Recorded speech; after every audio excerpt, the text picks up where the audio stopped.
زمین پر وقت گزرتا گیا، انسان پھیلتے گئے،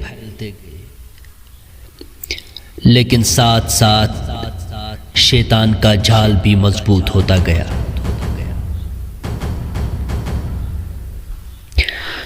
حضرت آدم علیہ السلام کے بعد کئی صدیوں تک انسان اللہ کو یاد کرتے رہے، لیکن شیطان نے ایک نئی چال چلی۔ اس نے لوگوں کو کہا، جو نیک لوگ تم میں تھے ان کی یاد میں مجسمے بنا لو، تاکہ جب انہیں دیکھو تمہیں نیکی یاد آ جائے۔ یہ صرف یادگار تھے،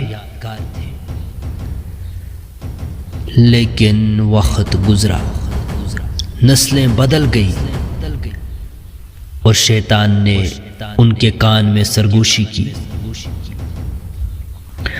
یہ مجسمے تمہاری عبادت سن سکتے ہیں، تمہیں روزی دے سکتے ہیں۔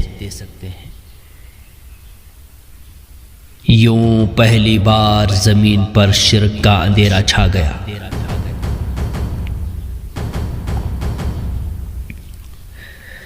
اللہ نے اپنے بندے نوح علیہ السلام کو چنا، ایک سچے، نرم دل اور صابر نبی۔ انہوں نے اپنی قوم کو پکارا، اللہ کی عبادت کرو، اس کے سوا تمہارا کوئی معبود نہیں۔ انہوں نے دن رات، خفیہ اور اعلانیہ ہر ممکن طریقے سے سمجھایا، لیکن لوگ ہنس پڑے۔ انہوں نے کہا، ہم تمہیں اپنے جیسا ایک انسان ہی دیکھتے ہیں، تمہاری بات کیوں مانیں؟ نوح علیہ السلام نے ہمت نہیں ہاری۔ انہوں نے 950 سال تک اللہ کا پیغام پہنچایا، لیکن ایمان لانے والوں کی تعداد چند درجن سے زیادہ نہ ہوئی۔ قوم کے بڑے اور سردار کہتے، تمہارے ساتھ تو غریب اور کمزور لوگ ہیں، ہم ان کے ساتھ نہیں بیٹھ سکتے۔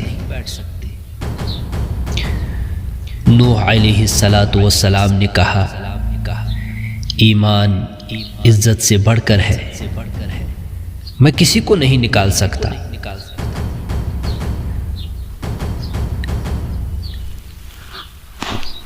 جب ہدایت کی سب راہیں بند ہو گئی، اللہ نے نوح علیہ السلام کو وحی دی، اب تمہاری قوم میں سے کوئی ایمان نہیں لائے گا سوائے ان کے جو پہلے ایمان لا چکے ہیں۔ ایک کشتی بناؤ، اور جب ہمارا حکم آئے تو مومنوں اور جانوروں کے جوڑے اس میں سوار کر لو۔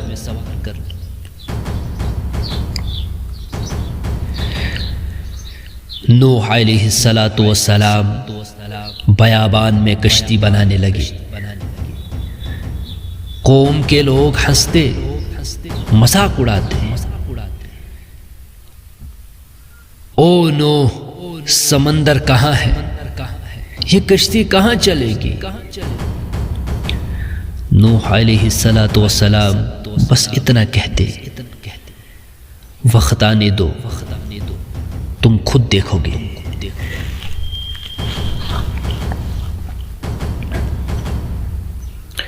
پھر وہ لمحہ آ گیا،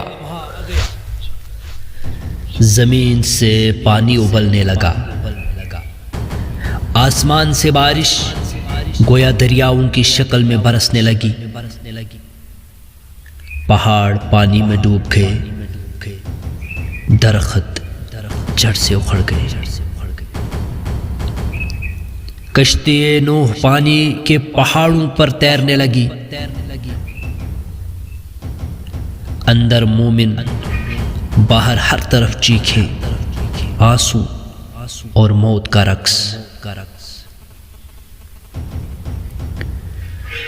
نوح علیہ السلام نے اپنے بیٹے کو دیکھا، وہ ابھی کشتی سے باہر تھا۔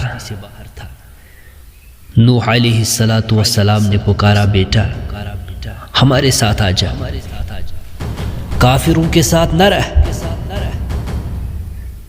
بیٹے نے کہا، میں پہاڑ پر چڑھ جاؤں گا، وہ مجھے بچا لے گا۔